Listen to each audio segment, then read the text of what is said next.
Andy Murray will be given until the last minute to decide if he is fit enough for Wimbledon after hip surgery. It remains highly unlikely Andy Murray will feature at Wimbledon this year, but the former world number one will be given until the last minute to declare his fitness. A wildcard kid unusually be held for Murray until just before the draw, but realistically his only hope is to play in either the men's or mixed doubles. B. Mike Dixon for the Daily Mail, published 22:30 British Summer Time, the 30th of April 2019, updated 22:41 British Summer Time, the 30th of April 2019. Andy Murray hardly needs the £45,000 guaranteed to first-round singles losers by Wimbledon this year, and it remains highly unlikely that he will be in a position to earn that minimum amount.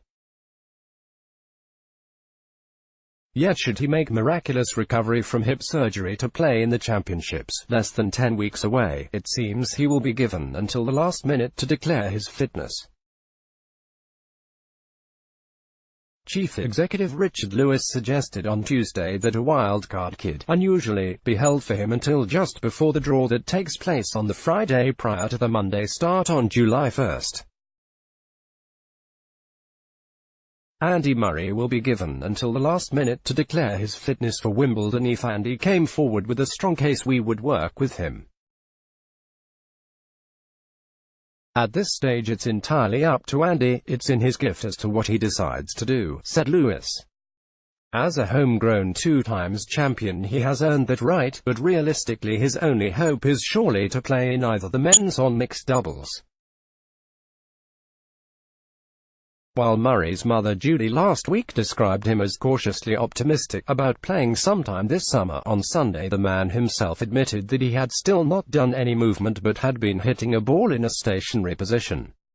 Encouragingly, he is now generally pain-free, and is said to have indicated that he would wish for wildcards rather than to use up the 5 protected ranking entries he had from last year.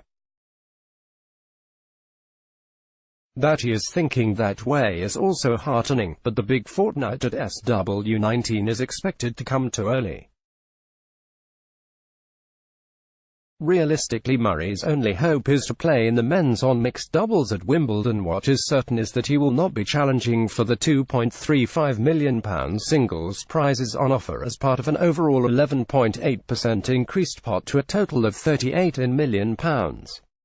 It is an eye-watering sum of money and, for some perspective, between 4 and 5 times the amount that was on offer at the Masters Golf this month. Once again the losers are the biggest winners, with those 128 singles players going out of the first round receiving 15.4% more than last year. In summarizing this latest largesse, outgoing chairman Philip Brooks sounded a bit like a Chancellor of the Exchequer on Budget Day in emphasizing how much the lowest earners have been helped. In the past 10 years this group have seen their pay go up more than fourfold, from £10,750 in 2009. The biggest development this year will be the impressive roof on court number 1, which has given the secondary arena more the feel of a slightly downsized centre court. The closure policy is being updated, and if matches are carried over from suspension the previous night, the roof will be opened the following day. The decision to allow Novak Djokovic to continue playing his semi-final against Rafael Nadal indoors last year upon the Saturday resumption was highly contentious, the Serb going on to win in his favoured conditions. Murray revealed he has been hitting the ball in a stationary position as he builds up sharpness. Wimbledon chairman Philip Brooks was relaxed about the prospect of British players struggling. It may even have changed the course of tennis history, given what has happened since that result.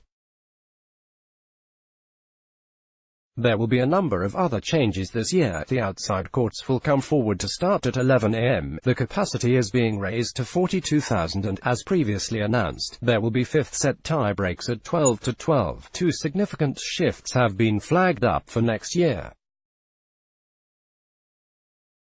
Lewis said it was highly likely that Wimbledon will follow others in having a 25-second shot clock for between points in 2020, while there was confirmation that the old-fashioned postal ballot for tickets will be going online.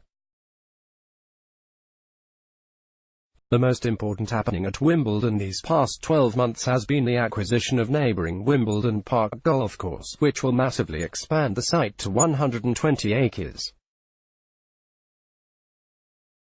It was restated that this will see the qualifying rounds being moved from the Bank of England ground Roehampton, although realistically this will not happen until probably 2024. The bank have reassured Wimbledon that the impending sale of the sports club there will not be allowed to affect the qualifying until then.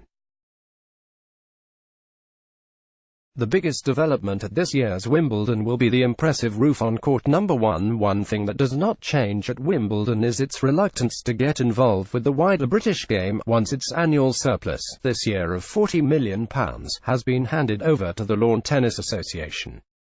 With Andy Murray's future uncertain at best, Brooke was surprisingly relaxed about the prospect of again having no British players making it into the second week of singles, which may well become an unfortunate trend. While the clash with the World Cup did not help, the 2018 tournament was one of the flattest of recent decades, elevated only by the superb quarter and semi-final matches involving Nadal. A contributory factor was the lack of direct home interest. Brooke shrugged this off, saying, "These championships have enduring appeal. They bring together the best tennis players in the world, and there have been many years in the past when the strength of the British field hasn't been that high. The championships have nevertheless been very successful.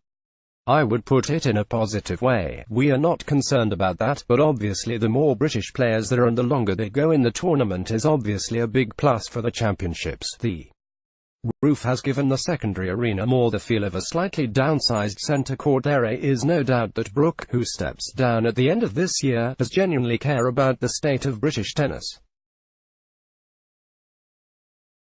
This, however, is trumped by the eternal fear at SW19 of the championship's brand being tarnished by association with the serial mishaps at the LTA. There are clear lines of delineation, so the responsibility for the championships is fundamentally ours and the responsibility for tennis in Britain is that of the LTA, he said. So we don't choose to involve ourselves in how they run their activities at all. We are not necessarily experts in how to get more kids playing tennis, so Britain will remain alone among the Grand Slam nations in having its showpiece event dislocated from the wider sport in the country, and both will end up poorer for it. Let's block ads. Why?